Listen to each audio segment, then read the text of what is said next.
სულ მცირე 4 პირი დაშავდა ნიდერლანდების ქალაქ უტრეხტის ერთ-ერთ ცენტრალურ ქუჩაზე მდებარე საცხოვრებელ სახლში 15 იანვარს მომხდარი აფეთქების შედეგად, რასაც რამდენიმე შენობის ნგრევა და ქალაქის ინფრასტრუქტურის დაზიანება მოჰყვა. ადგილობრივი საგანგებო სიტუაციების მართვის სამსახურის პირველადი ვერსიით აფეთქება ბუნებრივი აირის გაჟონვამ გამოიწვია, თუმცა მომხდარის ზუსტი მიზეზების დასადგენად საგამოძიებო მოქმედებები მიმდინარეობს.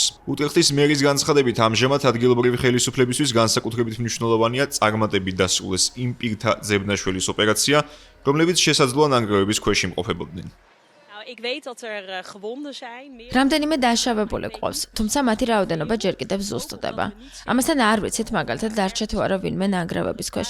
ამიტომ ახლა ყველა ეს საკითხი პრიორიტეტულობის მიხედვით გადაწყდება. საგანგებო სიტუაციების მართვის სამსახურები სრულად არიან მობილიზებული. იმდენად ძლიერი აფეთქება იყო, რომ ამან მნიშვნელოვანი ზიანი მიაყენა მოქალაქეებს და ჩემთვის, როგორც რიგითი მოქალაქისთვის, რა თქმა უნდა, საშინელია, როდესაც ადამიანებს ამხელად ტკივილი მიადგებათ ხოლმე. ახლა ჩვენ მხოლოდ მოგაწვით ინფორმაციას დაშავებულების შესახებ, მას შემდეგ რაც დაზუსტებული მონაცემი გვექნება. ამჟამად საუბარი მომხდარის გამომწვევ მიზეზებზე ნაადრევია.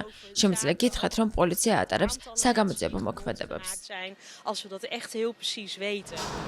ადგილობრივი მედიის თანახმად აფეთქებას ასევე ხანძარი მოჰყვა, რომლის ლიკვიდირება მხოლოდ 6 საათში გახდა შესაძლებელი. მათივე ცნობით, შემთხვევის დროს საცხოვრებელ სახლში არავინ იმყოფებოდა.